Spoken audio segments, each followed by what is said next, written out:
You're listening to another episode of the Coaster101 podcast. I'm Andrew Stillwell, and we've reached one of my favorite times of the year on the theme park calendar, and that is announcement season. You might notice that we've got a little bit longer of a show this week in your feed.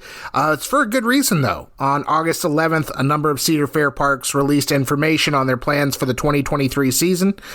Worlds of Fun announced they were bringing back, and I'm going to use back in air quotes, the Zambezi Zinger, along with 50th anniversary plans. Carowinds announced an all-new aviation-themed land as part of their own golden anniversary celebration. Cedar Point announced the new Grand Pavilion and Wild Mouse Coaster, and Canada's Wonderland announced two new attractions as well, Tundra Twister and Snoopy's Racing Railway. Fortunately, the good news is you don't have to listen to me talk about these new ideas, because we were able to connect with representatives from each park to go a little bit beyond the press releases and cutting through the get your season pass now while they're the cheapest announcements to learn a little bit more about these parks additions. In this episode, you're actually going to hear 4 back-to-back interviews, starting with Courtney McGarry-Webber, who's Communications Director of Carowinds, who will talk about Aeronautica Landing. She will be followed by Brian McGannon, Communications and PR Manager at Worlds of Fun, who will talk on Zambezi Zinger and the park's 50th anniversary celebration. Following Brian will be Grace Peacock, Director of Communications for Canada's Wonderland, to talk their 2 new rides. And last but certainly not least, we'll have Tony Clark, Director of Communications for Cedar Point, to talk about everything coming up on the park's boardwalk. I will come back at the end of the show to wrap up, but sit back, relax, and enjoy the interviews.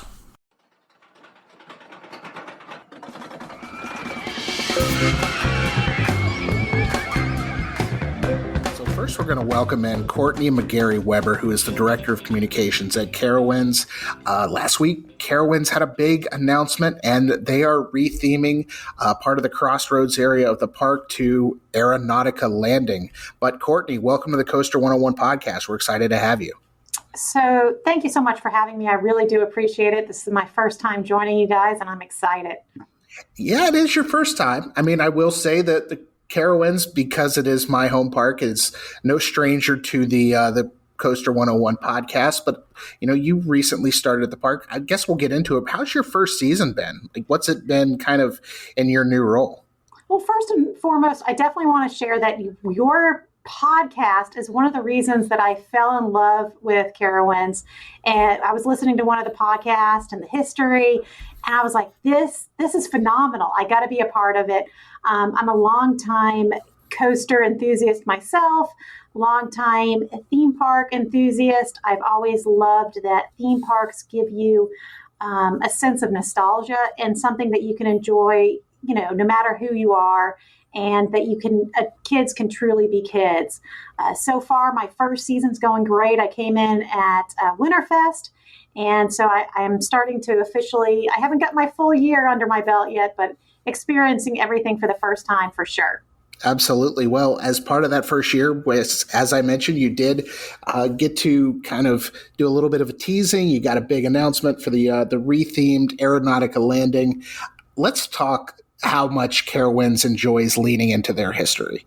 And, you know, with apologies to anybody from the state of Ohio, everybody knows that Flight was born in North Carolina.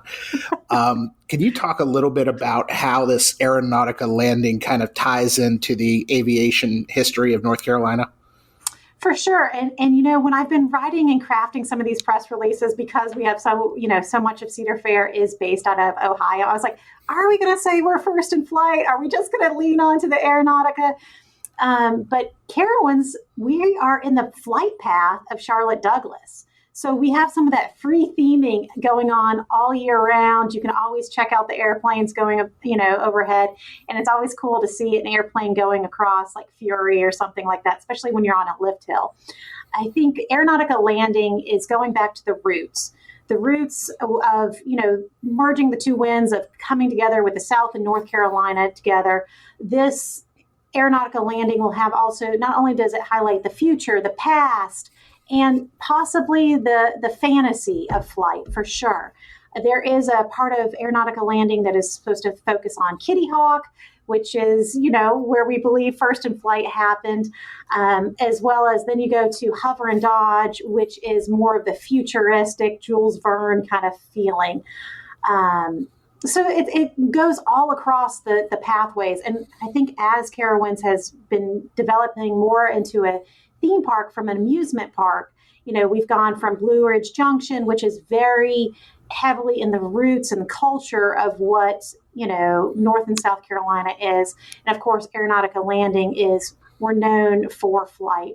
And we also have, Miracle on the Hudson, was a North Carolina based pilot. So we have so many great ties from history, from past and present, for sure. And also we have the Wilson Air Museum over there, which talks about the flight history for sure.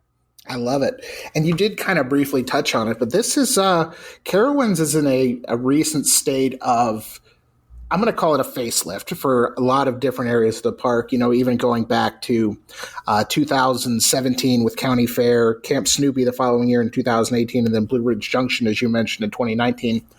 It seems like the park is kind of leaving no stone unturned when it comes to, I think refreshing is a fair word to say.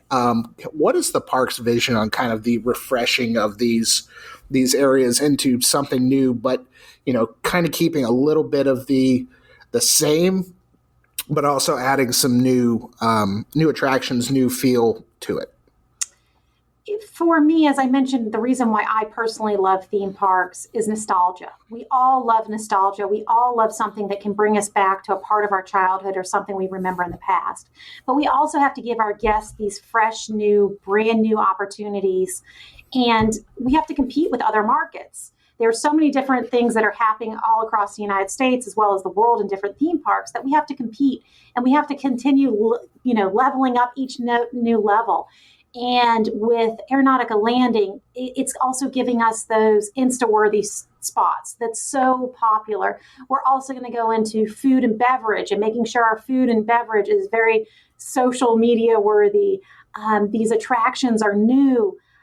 Except for one, we're definitely retheming one of them, but it's giving that fresh refresh to the park is more of the theming and the immersiveness. And I think everyone, loves to be immersed, because once you're immersed into a land or an area, you can kind of forget about the outside world, which makes that all part of the experience of going into any theme park or amusement park. I love it. And you provided a great segue for me to get right into those attractions. But as part of the new Aeronautica Landing, Carowinds is adding 5 new attractions, and then they are retheming a current attraction. And when all this news came out, we were joking kind of before we started recording that everyone was, accusing the park of not being able to count. But just for those of you, in case you didn't read the release on Coaster101.com, which first, shame on you, but Carowinds is adding Air Racer, which is a Zamperla air race, Air Walker, which is a Zamperla disco, Gear Spin, which is a Zamperla Nebula Z, or Nebulas. I still need to get with Zamperla on how that's pronounced. Gyro Force, which I believe is a Chance Trabant. Could be wrong there. Correct. Okay. It is. There we go. And then the rethemed attraction is going to be Hover and Dodge, which is kind of a new take, as Courtney mentioned, the futuristic take on kind of Carowinds, Dodge, and bumper cars. But Courtney, again, that's 4 new attractions plus the rethemed one. Can you tell us anything about this 5th to be named, to be announced attraction? For sure. And I do to talk, we were talking candidly because we did mention there's 6 attractions, right? And all of our fans and guests were calling us out, and we're like, wait a minute, we just haven't announced one. We're really excited that we have one to be named announcement. We're still working on the name, but it is going to be a Windstar Z from Zamperla as well. And we're working on we have the theming down, and we have the placement down. That's where we're envisioning where the Southern Star was, kind of right behind the Aeronautica Landing sign. But we're just trying to make sure we have the perfect name for our guest. We could call it Coaster 101 the ride. It will not fit the theming, but we'll talk offline about that for sure. I think it can work. I think it can work. All right, your lips to Cedar Fair planning's ears. We'll make that happen. For sure. Of those rides though, Courtney, do you have a favorite or one that you're looking forward to the most of riding? For me, I don't have any one particular. I think I'm looking forward to being able to give our guests that experience of thrills for all ages, right? Not everybody can jump on, Fury or Copperhead. These are big thrills for the little kids.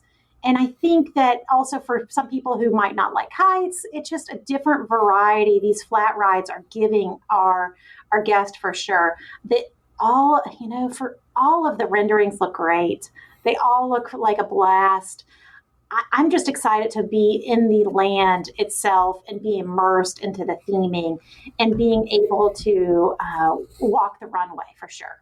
Walk the runway. I love that. That is, I'm here for that marketing copy that I'm sure is soon to come. I love it. Having been on the Nebula Z, which is going to be Gear Spin, that was at IAPA 2019, I think. Zamperla debuted that. It's such a fun ride. I'm just going to tell anybody listening, if you haven't been on one of these, it's such a fun flat ride, and it definitely appeals to the thrill seeker. You get the feelings of weightlessness, you get the forces. That's what I'm looking forward to the most. But I agree with Courtney.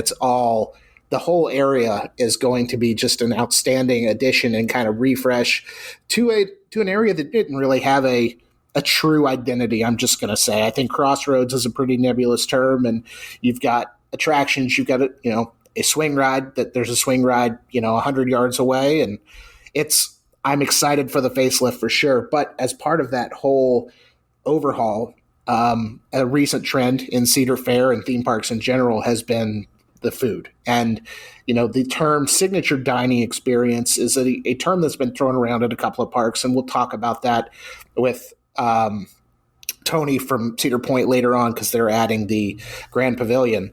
But there is a airline terminal themed restaurant coming to Aeronautica Landing as part of the new addition. It's called Terminal A. What can you tell us? Are we going to have Biscoff cookies and like little cups of Diet Coke? Or what are we? We're only going to give you half the can, and there's going to be no ice. And then we're just going to give you a choice between pretzels or maybe the cookie, and then that's it. And then we're not going to talk to you. No, of course not. We're not going to do that. The coolest thing about Terminal A is that it's going to have a great big shaded patio. Mm-hmm. And that great place for people to relax, enjoy the space, and have a craft beer. Craft beers are really big here in Charlotte, and the fact that we'll be able to give that experience to our guest in an outdoor setting. And then also, once again, going back to that immersive theming, when you go into Terminal A, your bartenders, your servers are going to be able to kind of tell you a little bit of the history of the area. They're also going to be able to tell you about some of the collections on the wall and some of the pieces that have been curated and the flight jackets that will be on display and some of that backstory to the area. Okay. Is there can you give us any hints, or is the culinary team in development on what the menu will be? The culinary team is still in development on that for sure. I know there's been some concepts and some stuff that have been thrown around. I know that the Sky Dog was mentioned. I don't know exactly what it's gonna include, but it sounds good. For me, it's the fact of I'm a girl. I love to go to here in Charlotte locally. Love to go to those patios, those breweries, enjoy the atmosphere, and people watch. And we'll be able to do that here at Carowinds. I love it. Okay. I'm very excited, and especially now that I know it's more than a ginger ale and 2 Biscoff cookies. And here, we'll take your trash, and we're getting ready to land. Put your trays up, so we're good to go. For sure. But, I want to talk a little bit more. There was one other kind of announcement that we haven't really touched on. Obviously, as a theme park focused podcast, we're like rides. Give us the rides. And we've talked about the rides, and we've talked about the food. Next year is a big year for Carowinds. And big 50. I believe that is the golden anniversary. Is that correct? It is. It is the golden anniversary. So how are there any, again, I know there were plans that are kind of up in the air. They're being announced. Is there anything you can kind of hint at for us, or is it more of just a stay tuned, there's some really, really cool things coming? We're still in development of all those. We're hoping to have some of the big announcements coming here in the next few months. There is talk of nighttime spectaculars. There's a possibility of returns from the past. I know there's a certain Twitter account that is wanting the return of a certain. If you're talking about Ringo Raccoon, I cannot confirm or deny that we have any involvement. Neither can I. Of course. It's one of those situations, but they're definitely wanting to level it up with, limited time food and beverage offerings. That's going to be a big thing.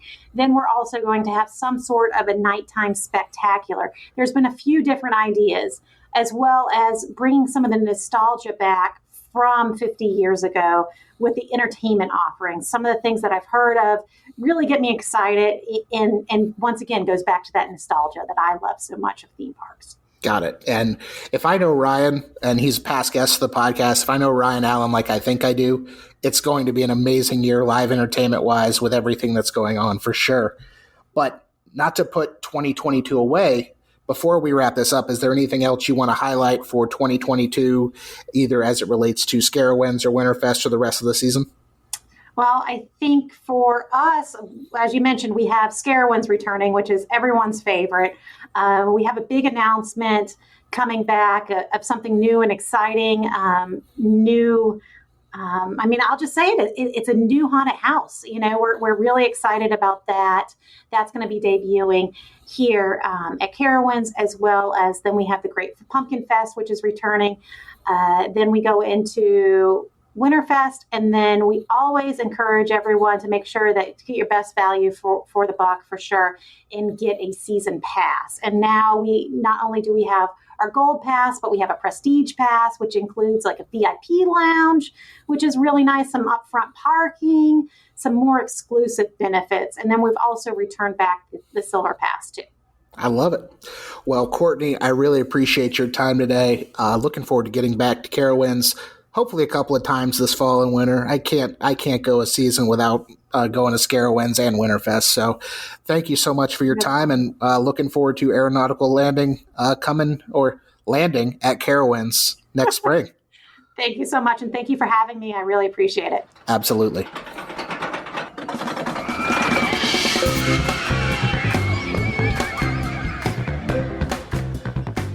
Now we're going to welcome in Brian McGannon, who is the Communications and PR Manager for Worlds of Fun. And Brian, welcome to the Coaster 101 podcast. How's it going? Andrew, thanks for having me, man. Absolutely.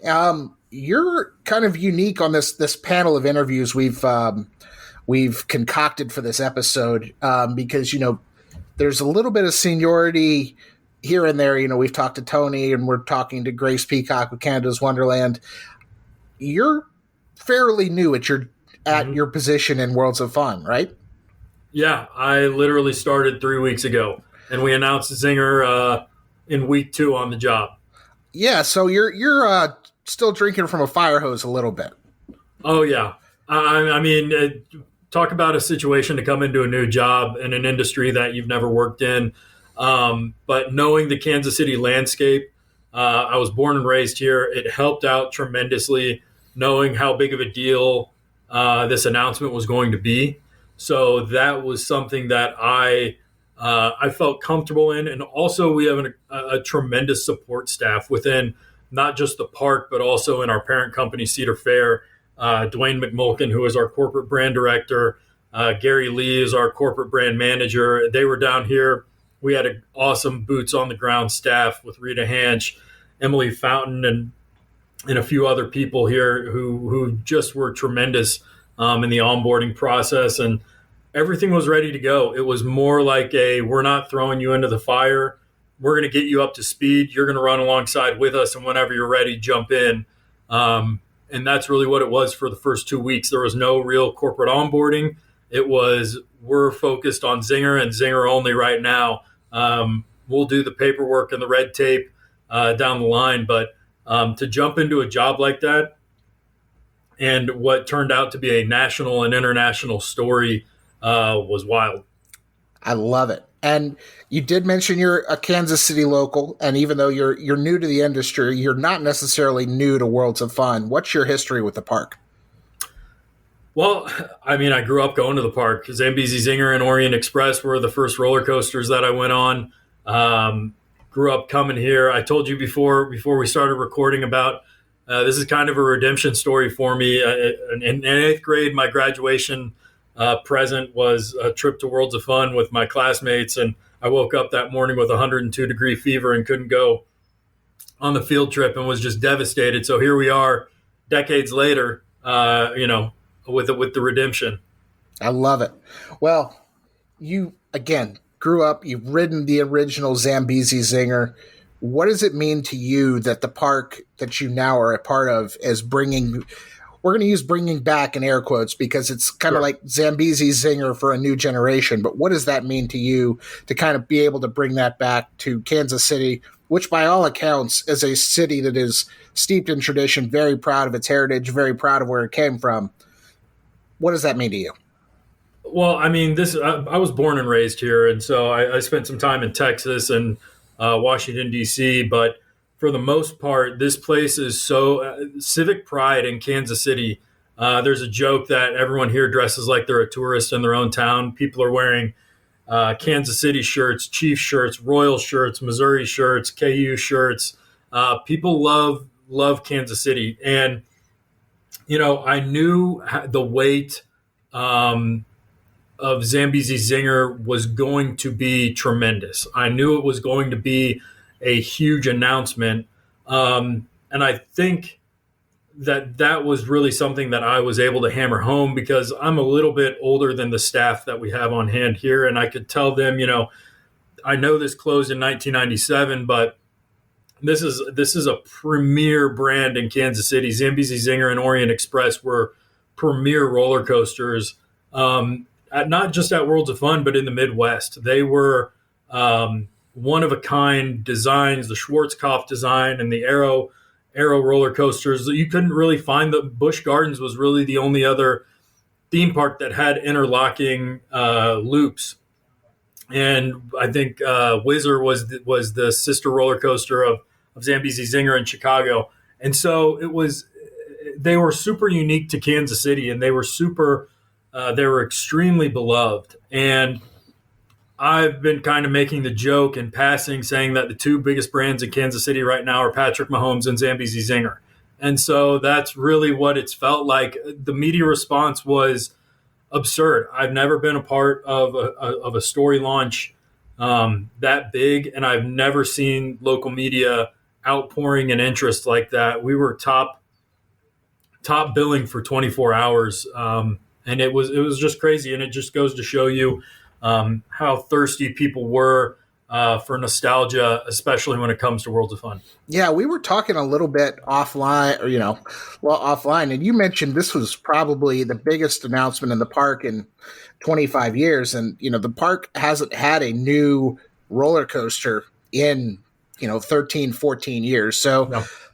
I don't want to say as a coaster enthusiast, it felt like you guys were long, long, long overdue. Sure. But it feels as if, Cedar Fair has realized that, yes, you were long overdue and, has created a very unique roller coaster. And it's the first of its kind from Great Coasters and Skyline Attractions to use the Titan Track and Infinity Flyer trains.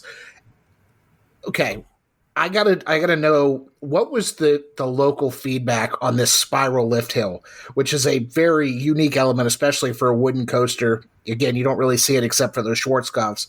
Mm-hmm. When people saw the images and saw the renderings and things like that, what was the local reaction? They went nuts for it. I mean, there were two elements that we knew we had to include, and one was the spiral lift, which is unseen pretty much anywhere in the world these days, with the exception of the original Zinger, which is now in Columbia, and the Whizzer, which is still in Six Flags. But the response that people, and the other element was the tunnel, of course. And those are the two things. Oh, can't really bring back the toboggan chairs without seat belts. That's not really kosher in 2022.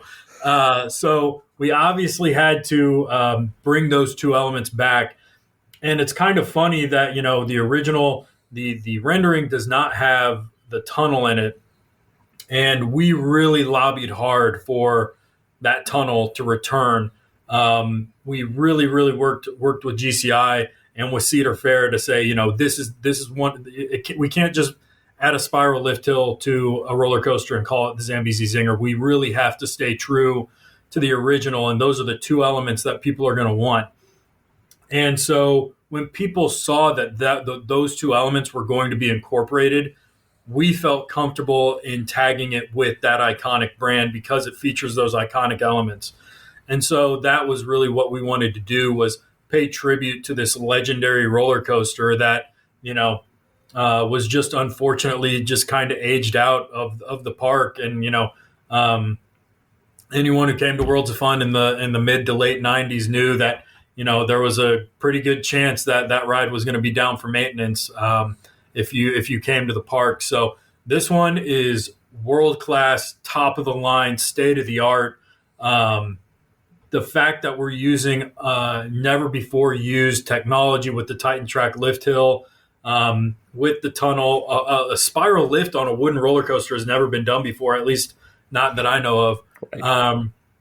And this is something that is definitely going to be an international attraction. I think the feedback that we've gotten from national folks like you and some others has been overwhelming praise, and just saying like, this is a really bold decision and a bold move. And this park was bold when it was opened. It was, based on the Around the World in 80 Days. And it was a very unique setting with all the worlds. And so we want to return to that boldness.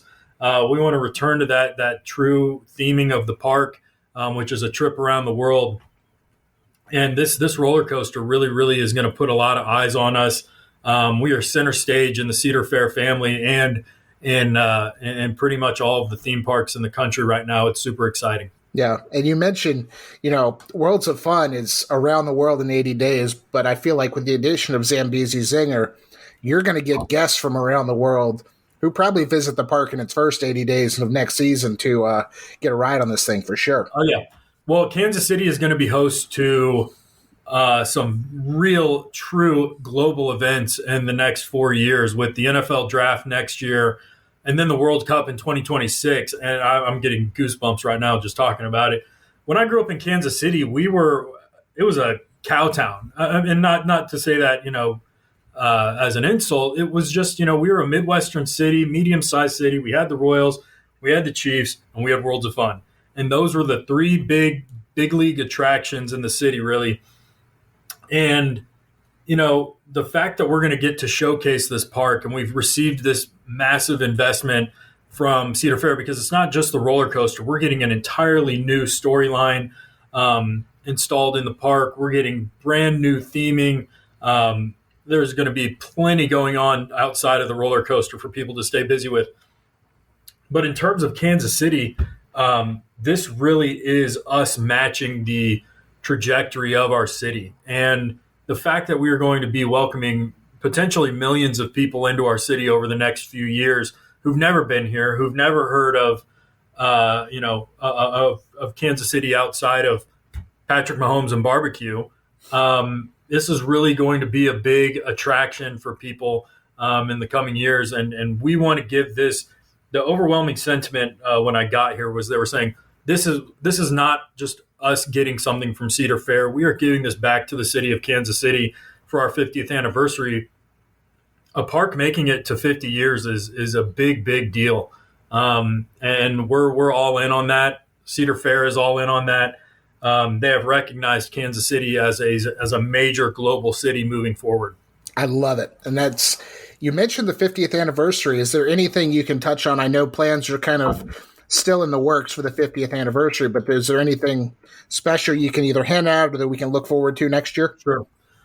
Well, Kings Island just had their massive 50th anniversary. They went huge for that. Our GM was actually up there kind of seeing how they operate last week. He was actually there the day before the announcement, so we were just, please make sure that your flight is on time and not getting canceled like everything else these days.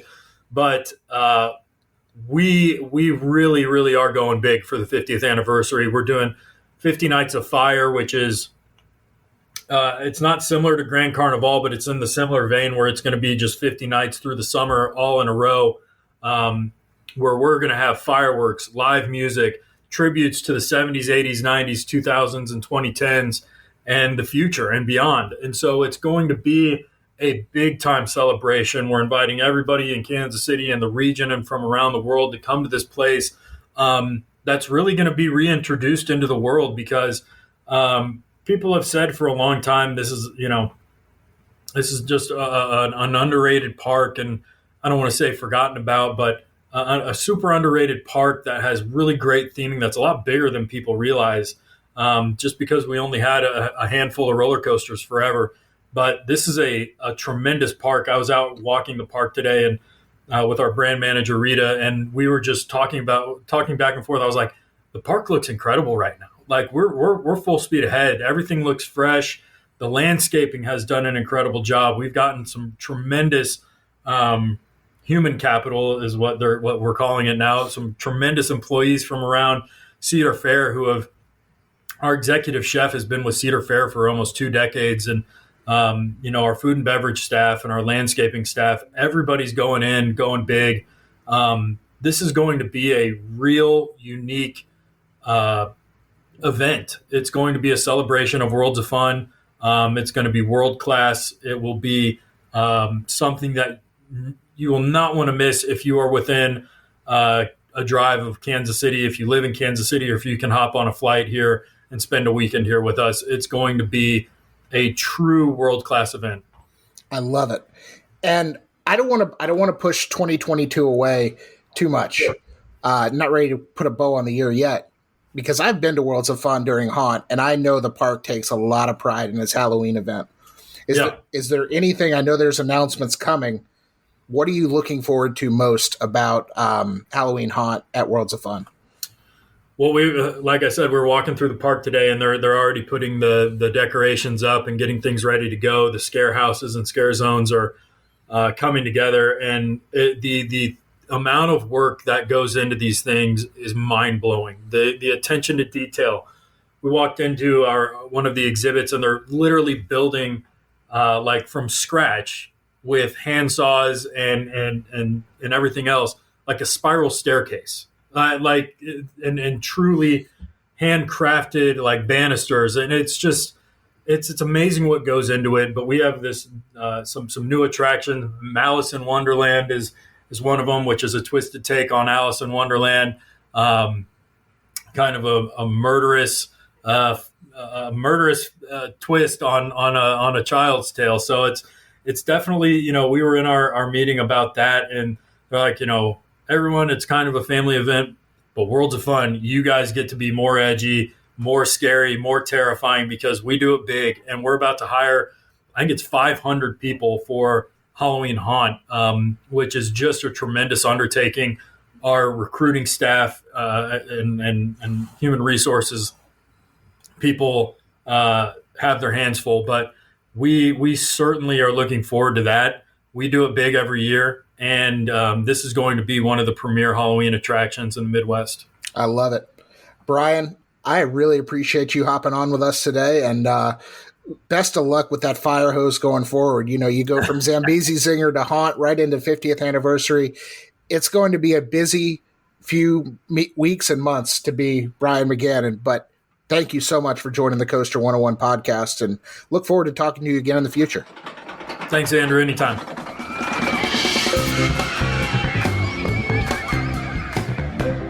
And now we're going to welcome in Director of Communications for Canada's Wonderland, Grace Peacock. Grace, welcome to the Coaster 101 podcast. How are you today? I'm doing great, Andrew. Thanks for having me. Absolutely. I know a couple of members of our team were up in Canada's Wonderland recently, and I did not get to make the trip, and I'm extremely jealous, but that's another conversation for another day. We're here to talk about Canada's Wonderland's 2 new additions for the 2023 season, Tundra Twister and Snoopy's Racing Railway.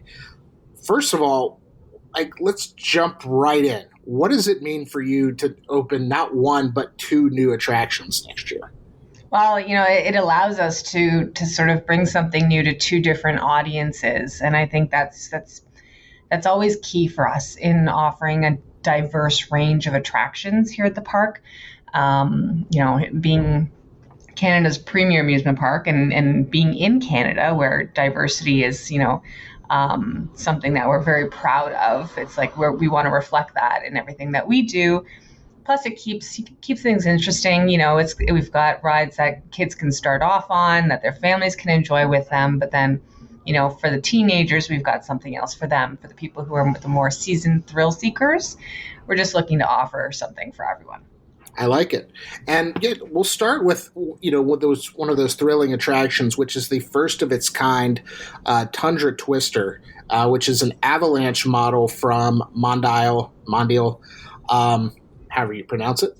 But one of the things I've noticed kind of as an outsider about Canada's Wonderland is the park has just this incredible array of unique flat rides. And I guess, many of them are the first of their kind, first in North America. How does a park get so many first of its kind attractions? Is it, Mondial coming to Cedar Fair, Canada's Wonderland, saying, hey, we've got this idea? Or is it the park or Cedar Fair going back to Mondial and saying, hey, we want another first of its kind? How does that process work? Well, I will let you know that after having some conversations this week, I can put all the credit to our general manager, Norm Protovchik. He's been with the park since the beginning. He's been with the park since 1981. And he has built great relationships within the industry. And he told me himself that he goes out looking for these things. So it is, his desire to have something unique here at the park. And, the rest of the leadership team at the park here obviously supports that. But it's great to position ourselves like that on the map and have these, whether they're flat rides or coasters, just these unique experiences to keep things fresh, right? And to keep thrill seekers coming back because, that's something I haven't tried before, and it's allowing people to push themselves to new limits and to have new crazy experiences. And we're happy to be the place where people can come and do that. Yeah, it's definitely, I was doing a little research on the, before we started recording, and you type in first or prototype or unique into the Canada's Wonderland Wikipedia page, the word pops up a bunch. And for those who might not be aware, and again, as a first of its kind attraction, this does not exist anywhere. It's still listed as a concept on Mondial's website. This kind of looks like half top spin, half giant frisbee. Is that kind of the best way to describe it? We have to get like a video rendering or something built out for people because just looking at the drawing does not do it justice. And I've struggled to sort of show people with like hand motions how this thing's going to work because it does essentially twist you every which way. You're going 360 up in the air. The seats, the gondolas are actually moving back and forth. So you're going head over feet. But it's also swiveling on a horizontal plane at the same time while you're flipping 360. So I don't know what you can compare that to be honest. I don't have that industry knowledge to be able to say it's like this ride or that ride. But what I do know is it's going to be crazy, and I'm a little nervous. It's like high school math where you have the x-axis, you have the y-axis, you have the z-axis, and you're rotating around all 3 of those at the same time. It looks just insane. But is this, with a park, and I know you kind of touched on this, but is it an honor for Canada's Wonderland to kind of have such a unique array of flat rides, probably the most unique array of flat rides out of any park in North America, maybe the world. But it's an honor for the park to kind of have that moniker as like the flat ride capital of the world, which I don't know if you've called yourself that, but maybe there's a chance it's some marketing copy. Who knows? I don't know that we've been like proactively seeking that title, to be honest, but I know internally we've certainly embraced that and love it where people call us out for it. And my conversations with our GM this week, certainly did reflect that as well. It's something that he seeks. And yeah, I mean, who doesn't like having some sort of title like that makes you a destination, right? And again, it just comes back to being able to offer a unique experience, something for everyone. We don't want people to get bored, that there's got to be something fresh on the scene, every year to keep people coming back, to keep those seasons pass holders, excited and busy with new experiences. So yeah, I think it's a great title to have. But like I said, I don't think we've proactively sought it out. I don't know. Maybe I should start working that into some marketing material in future. It would be a good time next year when we've got Tundra Twister coming for sure. I love it. And then, kind of the surrounding area, the Frontier Canada area of the park. How do you feel that Tundra Twister kind of complements that area? It's around Yukon Striker and a couple of other attractions, but what do you think it brings to the area and how does it complement the attractions around it? Yeah, I don't know if you're familiar with the area where it's going in, but it's a really small plot of land to stand beside it and look at it and understand that this massive, giant, swinging mechanical thing is going to be plunked right in the middle of it. And it's going to be swinging out over top of Yukon Striker and possibly swinging up just as high as that drop where, Yukon is dropping out. So, the riders will be able to wave at each other. But it's about that, the guest interaction. It's not just about the people who are on the ride, but also the experience of the people walking through the midways and seeing this like monstrosity swinging very closely to all the other rides. And I think that just drives up the thrill level because it's exciting. It's just like Yukon Striker when that got built. It stretches all along Frontier Canada with midways and the pathways right beside it so that even people who are walking by, and I just saw this yesterday in the park, they can't help but stop and stare at this thing as it's flying by them. So I think Tundra Twister is going to do the same. And in terms of the theming and the concept, it kind of looks like, like a drilling mechanism, excuse me, that you might have seen, in the Klondike when people were looking for gold, which is the whole concept behind Frontier Canada, right? That gold rush era. So I think there's going to be some fun theming coming with the station and maybe some storylines that will help tie it all together. I love it. And, we are a roller coaster podcast, so I would be remiss if we didn't talk about Canada's Wonderland's second edition for 2023, which is Snoopy's Racing Railway. What can you tell us about Snoopy's Racing Railway? Kind of how did that concept come to be and what's the story behind it? Yeah, and again, it comes down to conversations and networking, and our GM's got great relationships with the CEO at Art Engineering. We worked on Guardian with them, and I believe there was also he did some work with our Fly Mouse coaster, possibly not with Art Engineering, but when he was in a different role or something at the time. But anyway, it's about networking in these discussions and our GM saying that we need something. And this, I believe, only exists at one other park in the world, this little kids launch coaster. So again, looking for something that's unique and fun. And it seemed like it was going to be a great addition. We only have 3 coasters currently in our kids' areas right now.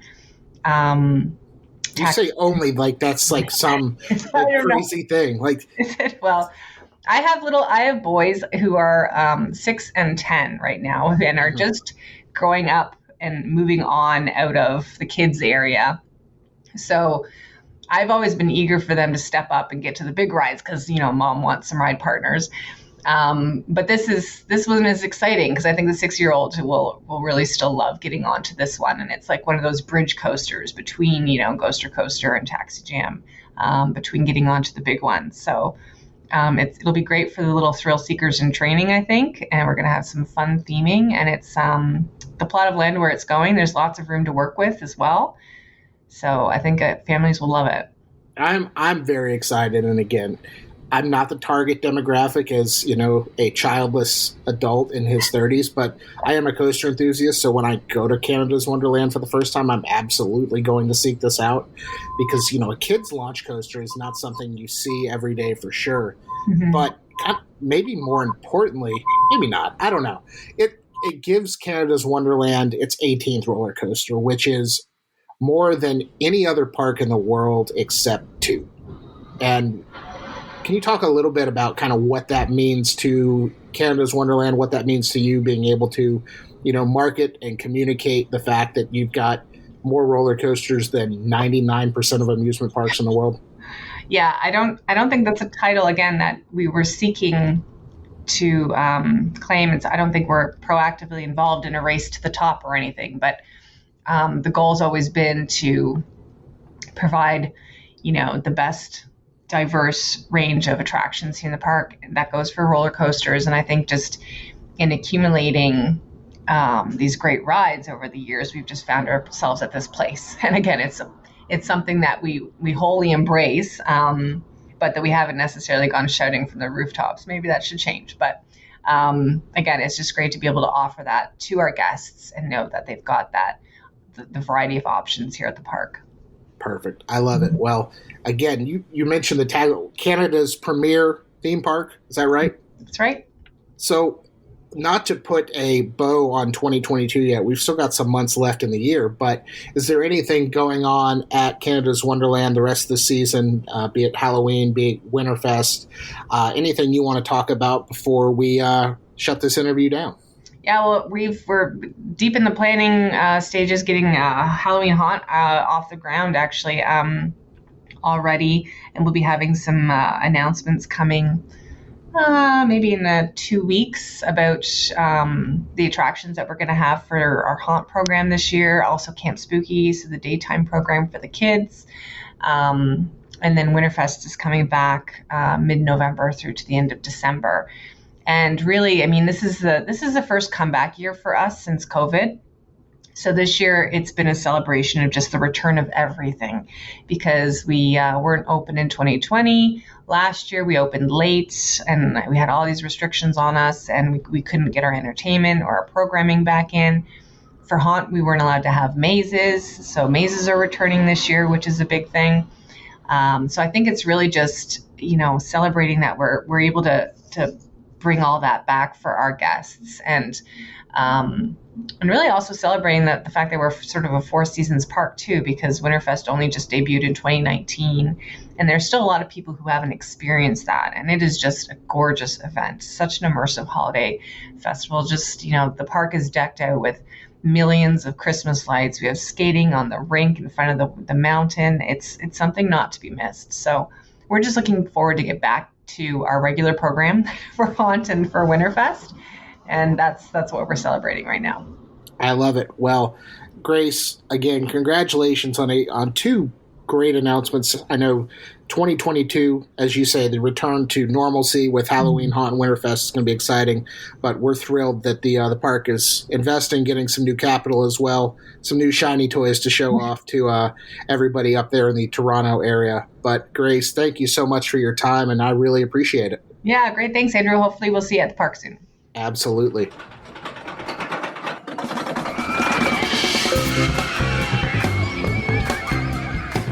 Next up, we're joined by Tony Clark, who is Director of Communications at Cedar Point.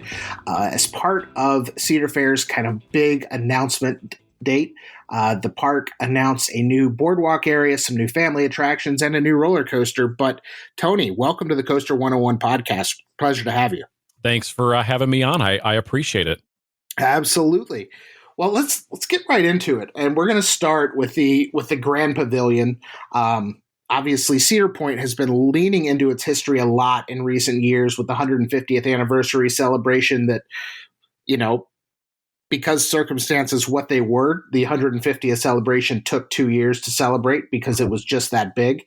But I want to talk about the Grand Pavilion, and if there's a lot of history at Cedar Point, obviously 150 years worth, to kind of renew and revitalize and bring back this concept of the Grand Pavilion as kind of this focal point, dining outlet, dining concept on the boardwalk. How was the decision made to kind of dip into the history books here rather than go with something new? Well, that's a great question. We often try to lean into our history for a lot of the projects that we do, but we got to be careful not to make it so that everything is old. And that's really why we chose to go the route of the entire boardwalk and the design that we did. And the anchor of that, there's a joke going around, and if you'll indulge me, I think it's really funny that Always. we're becoming the restaurant capital of the world.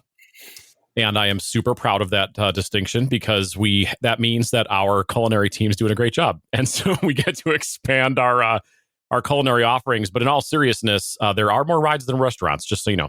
Yes. We try to look at the entire guest experience and how we enhance the speed in which guests are able to ride, the speed in which we serve our guests food, the speed in which we get them in the parking lot, the speed in which we sell tickets. All of those things kind of work together. And one of the things we are constantly improving, and this is where we've devoted a lot of our focus, is food service and how we do that better, how we do it more efficient, and also how we do it more special. Because we have a great team of chefs now that is able to bring, a lot of them brought their home recipes and things that were in their families, and they've introduced them inside the park. Farmhouse Kitchen and Grill is a great example of that, where the guys back there have kind of brought in some personal seasoning, some personal flair. And that's what's cool about it. It's not off the shelf food. It's stuff that they've taken some time to develop over the winter. And so the Grand Pavilion is that concept, but it adds a few more things that Cedar Point didn't have. Number one, it's the same kind of dining service where you kind of walk in and you go through the serving lines, you get your food. The difference here with the other locations is that there's actually 2 areas to dine in as opposed to dining outside. So you have 2 dining rooms on either side. And then on the second floor is something I've always wanted. We tried to incorporate it in the Hotel Breakers renovation, but didn't quite make it there. And that is a bar that's lakeside. And the bar on the lakeside has the view of the lake, something we've always wanted. And we finally were able to do that. So you have a bar, you have 3 separate outdoor patio deck spaces. 2 of them are on either side of the building. One overlooks the lake. And that is, so it's not just a food location. I think that's what's interesting and most important about the Grand Pavilion, is that it is not just another food location. This is not only a place to chill and relax, even if you don't want to eat or drink, but it's also a little nod to history. And that's what all these things are in the boardwalk. It's the Grand Pavilion was opened in 1888, and that building is still on property at Cedar Point. If you walk near Windseeker and near the catering area, it's the big white building right there. And that was the home to entertainment, to dining. It's the place where everybody hung out. And the architecture, the design, and all that was kind of incorporated into this new version. And we're pretty proud of it. And I think it's going to be a wonderful hit. As much as people think restaurant, this is really going to be a gathering space that I think people will definitely enjoy when we have a nice evening, weather-wise, and you get to sit out on the patio, you get to see all the rides running, you get to watch all the activity on the lake. Cedar Point Nights right now that's going on, you can watch all the activity there. So it's going to be a cool space. Yeah, it sounds awesome. And you had me at bar with views of Lake Erie. So this is, I know there's a certain subset of theme park fan who is very into the drinking culture and things like that. And this seems like the absolute perfect spot for them. But I do want to talk a little bit about food. And I know it was kind of mentioned as new menu items, but you mentioned kind of that signature dining experience, which is a term that's getting thrown around at more and more Cedar Fair parks. Obviously, you mentioned the farmhouse restaurant and, restaurants like Grain and Grill and Outpost Cafe at King's Dominion, Blue Ridge Country Kitchen at Carowinds, Miami River Brew House, all these kind of chef-focused cuisines that are not your typical hot dogs, popcorn, and pizza of the theme park. But, what can guests expect next year at the Grand Pavilion in terms of unique cuisine? Great question. I think a lot of the credit to the improvement of our restaurants across the Cedar Fair family really goes to Nancy Hamlin, who heads up our food and beverage program for the company. and a little bit of retail in there as well. She's a firm believer in enhancing the guest experience, as we all are. But we brought her in, and I'm going to speak on behalf of Cedar Fair for 2 seconds, but we brought her in, and she really took a look at the entire operation across all of our parks, looked for the opportunity, saw what's happening in the industry. She follows all the trends in the industry, not only in amusement parks, but also in the food and beverage industry. And she sees opportunities and she takes them. So with her attitude and with the positivity of our chefs and our local food and beverage teams, they work together to figure out how do we elevate the dining experience, because that's what guests want. People think we do a lot of these things on our own. We don't. We ask lots of questions of our guests. Everybody gets a survey who buys a ticket. They fill it out. They tell us. There's some open-ended questions sometimes that say, what do you guys want in your experience at Cedar Point? And these are the results of those kinds of surveys. They say we want more than just chicken. I said it backwards. Chicken tenders, pizza, and things like that. They want something you can't get at any other amusement park, and that is what we're delivering here. Now, the Grand Pavilion is going to have, I know that some of the things that they were tossing around, everyone's asked where the Lake Erie Perch has been. And I believe Lake Erie Perch is something they want to reintroduce in that area and at the Grand Pavilion. There will be some other seafood related items there because it is along the lake. I don't know exactly the food items they're going to serve as of today, but I do know that their focus is on things you cannot get anywhere else in the park. But remember, there's still a lot of people who love chicken fingers. There's a lot of people who love pizza, and there are a lot of people who love burgers. So it's funny, we go through a cycle of, fans of the park choosing what to complain about, right? So we have the food is terrible. So they fix the food. We get the food experience better. The lines of the rides are terrible. We build higher capacity rides. We build more rides. This coaster is terrible. We build Steel Vengeance. People love it for 2 seconds, and now they want to know what else we're doing. So we kind of go through this cycle, and right now we're in this food renaissance, I would call it, at Cedar Point, where we're transforming that dining experience. So I don't know what we're going to have, but I do know that over the winter, that is when they do their test kitchening. And if I'm lucky, they ask me to come over. So we definitely share those on social. So if you ever want to get a sneak peek of what's happening behind the scenes after we close for the season, you'll definitely want to follow me on Twitter, and I know our TikTok will definitely have those kinds of things on there as well. So more to come on that, but I'm going to affirm guess that we will have some perch and some other seafood related items there. Not all seafood, but I think they wanted to introduce that there. I love it. And I love that term food renaissance as well. And it definitely, not just at Cedar Point, but kind of like I mentioned, I feel like in recent years, that's been a focal point of the entire Cedar Fair family. And, Nancy, first of all, Nancy's great. I love Nancy and the work she is doing to, kind of get these chefs and these menus in a position to succeed in the way that they are is definitely impressive. But as you mentioned, I'm not one of those people who's like, what's the next thing that's coming? Because you've actually announced the next thing that's coming, and it's the park's 18th roller coaster. It's a Wild Mouse that isn't the typical Wild Mouse, but again, leaning into that history, is this a throwback to the original 1959 Wild Mouse? So this is again, like I said earlier, we want to respect our history, but we don't want to be crusty. We want to be new, innovative, do something different that today's guest would go, okay, that's really cool. And there's going to be guests who don't really care or aren't interested in our history, which is which is fine. But our job is to preserve that history. And make sure that we continue that legacy. And that whole area of the park, the whole park began as a boardwalk and beach in 1870. It was just a boardwalk. There was dancing, a beer garden. That was about it. So when you look at what we're doing here, this is like a modern interpretation of what we think maybe it would have been like. And that doesn't mean build the same things. It doesn't mean build the old Wild Mouse. It doesn't mean, build all the fun houses. We had a lot of fun houses on the boardwalk. It doesn't mean replicate all those. It means, kind of give it a modern take. And that's what this current Wild Mouse is. The old Wild Mouse did what all of them typically do. It goes up a lift hill, it goes back and forth, and gives you that thrill of, an out of control cart and an out of control mouse running through your house.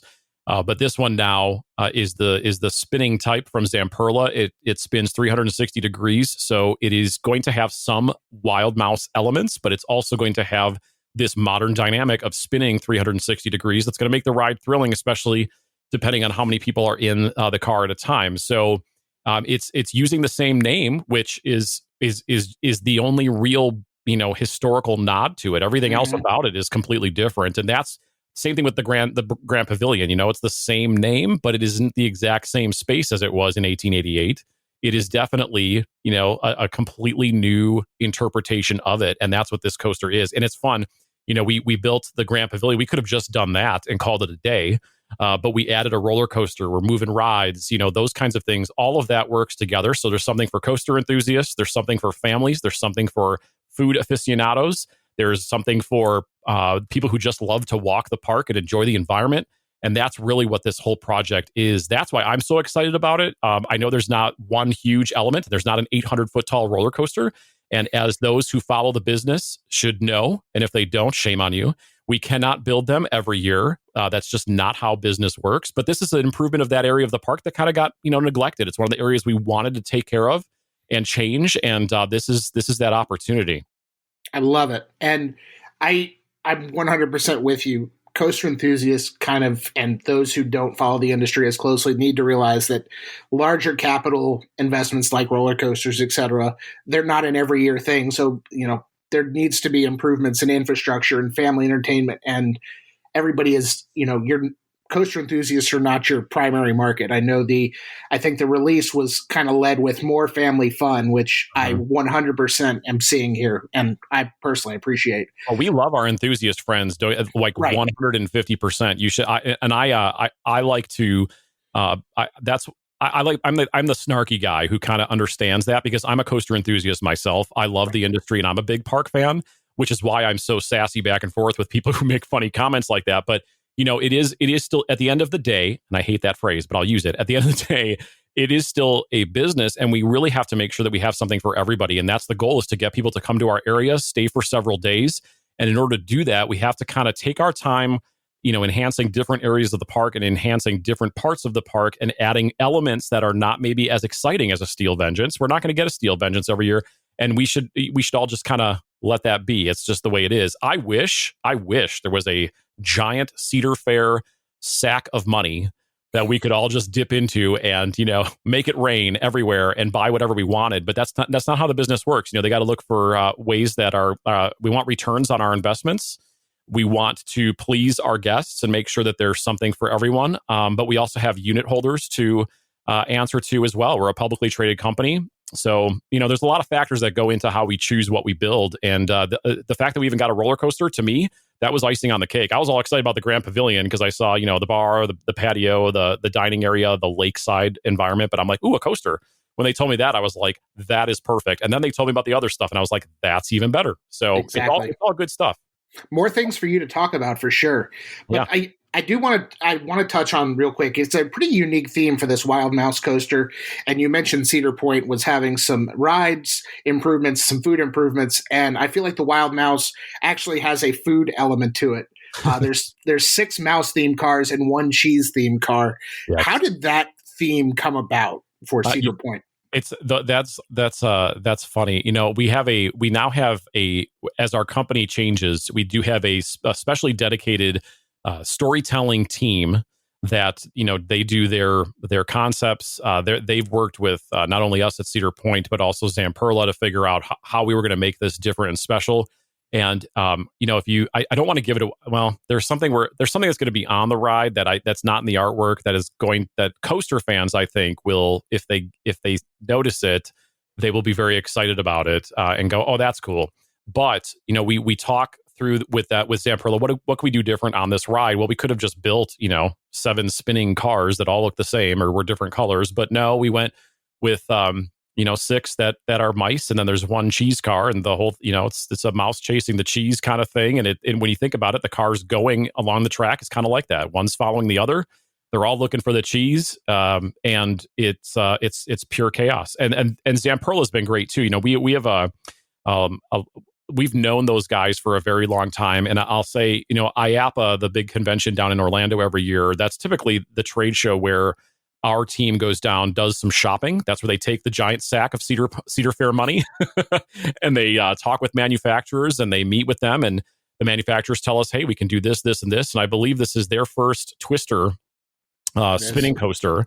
So this is big for them, and they've been wanting to work with us for a while. And this was the opportunity. You know, the other thing is maybe Zamperla doesn't build a Steel Vengeance. Now, if we wanted them to, maybe they could. But at that time, that was what RMC was brought in to do, because that's what they specialize in. Zamperla makes these coasters. They make great family rides. They make great attractions overall. And this is finally their opportunity to work with us. And we're excited to have them. They're a great team.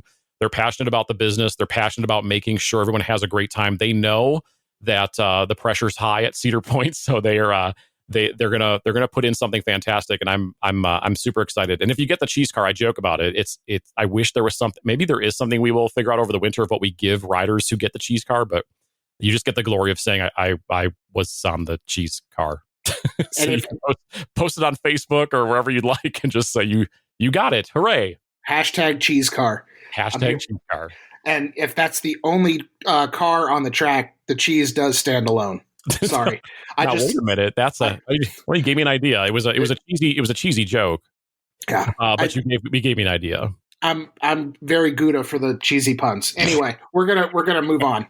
I've got one final question, kind of about Wild Mouse, and it's really, how do you feel it kind of complements and fits into the Cedar Point coaster lineup? I know, again, it's mentioned as the park's 18th coaster.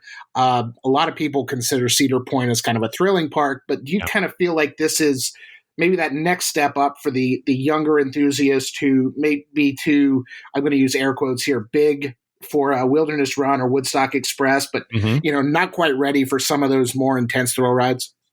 Yeah, this is the one of the reasons why I love this whole addition and change to the park is the fact that we have another roller coaster, another thrilling ride that kids can graduate into.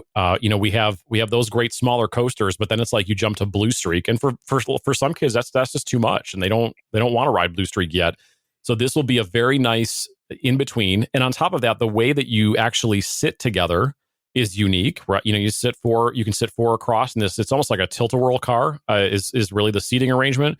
And I think that also gives a very different kind of ride experience. And we continue to innovate, and we will always continue to innovate and do new things. But sometimes we just have to take a step back and go, you know what? We don't have this in our lineup. Why don't we put that in there? And I've always said that our roller coaster capital it was never about, maybe back in the 90s it was about coaster count, but within the past 10 years or so, it's not about that. It's about the diversity of coasters that we have, the different kinds of coasters, the experiences that all of them give that are so different. And this adds to that collection. It's different than any other coaster that we have, so that's awesome. And the 42-inch height requirement for kids if they ride with a parent or a supervising companion is awesome, and 48 inches tall to ride alone. I mean, this is a winner. Plus, you have all those other smaller rides around it that it's just a big collection of great family rides. And if you're a thrill seeker, you got Windseeker, you got Max Air, you got Gatekeeper. Those three are around there too. So there's literally something for everybody in the family in that little corner now, and that's exciting to us. Including if you just want to sit on the porch and have a meal or have a drink. So that's correct. And then the last thing I want to ask you, part of the release, you guys are retheming some flat rides. Scrambler is getting kind of a new name and new theme. How do you theme a Scrambler?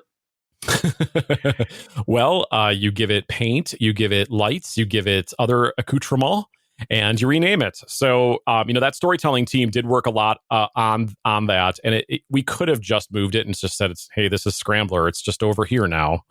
But we didn't. We had a chance to change it if we wanted to. We didn't want to change it dynamically. We just wanted to give it a little bit of flair. So it's that old 50s kind of, vibe to me. I don't know if that's what they were going for when they picked that theming, but that's kind of the vibe I get. It will have some extra touches to it and be renamed Atomic Scrambler. So it's going to have this, this totally 50s. I think it's 50s, almost like a 50s diner vibe, but that's not really the right word to say. I'm terrible at describing themes, but that's kind of what I feel that's going to be. And then you have the Calypso, which is the Tiki Twirl now, which is the Calypso still. There were two of those at the park. One of them disappeared. And so when we moved Calypso from where Valraven was, and we moved that over to the lakeside, we, without even knowing this was coming, said, hey, why don't we just make a nod to our history and call it Tiki Twirl? So we renamed it Tiki Twirl. And then now with this, we're just going to take this opportunity to take it right back to what it was in the beginning, and that was Calypso. So that's going to get a little refresh and some paint. And then Matterhorn will probably just get a paint refresh or maybe some touch-ups here and there, but no significant changes there. So it's going to be a nice new, it's going to feel new, that's for sure, because they're going to be plopped in there. And we're going to do a lot of different things to that midway. We're going to, we're going to add new concrete, there might be some new pavers, some decorations, some things that are going to really just add to that whole vibe. So all those rides there, all of that atmosphere is going to be really cool. So the retheming of rides, the new rides, the Cedar Point's Grand Pavilion, all that stuff. I'm really looking forward to the way that that's going to transform that midway for sure. I love it. And Tony, before we wrap this up, anything else you would like the Coaster 101 podcast audience to know? I'm happy that we are going to always provide some improvements to the park. This park is, the second oldest amusement park in North America. We're proud of that history. We love our fans. We love our families. We love those who travel far and wide to visit us. And this is going to be an awesome change to the park. I think that in the future, there's always something bright to look forward to, and we will continue to enhance the park in many different ways, whether that's coasters, and by the way, coasters are always in our DNA. That's not ever going to leave. But we're also going to, focus on other things, like what do you do off property when you're here for 2 days? And we're doing that with our sports centers that are out there. We're doing that with our year-round resorts, all of those things. So all of that is going to just combine to make a great experience. So I hope that the listeners, I'm speaking to you, listener. I hope you get to come and visit. Check out the boardwalk in 2023 and then ride Wild Mouse, get your credit. It's a new credit. That's important. So boom. You're speaking to our audience and I love it. And new credit. In case people aren't following you on the socials, where can they find you? Well, I am personally at Tony Clark CP on Twitter, at Tony Clark CP. You can follow us on Twitter for the park at Cedar Point, and then Instagram, TikTok, I believe is official Cedar Point. And Facebook and Instagram are Cedar Point as well. So follow all of our channels. But if you ever want to interact with me or have a question after listening to this, you can always ask me at Tony Clark CP on Twitter. I'm happy to respond if I can. So thanks for having me too. I hope my colleagues at the other parks are ready to put their feet to the fire here, because you should grill them hard. Grill them. I will do my absolute best. Tony, thanks for joining the Coaster 101 podcast, and we will talk to you soon. You bet, my friend. See you later. All right, bye-bye.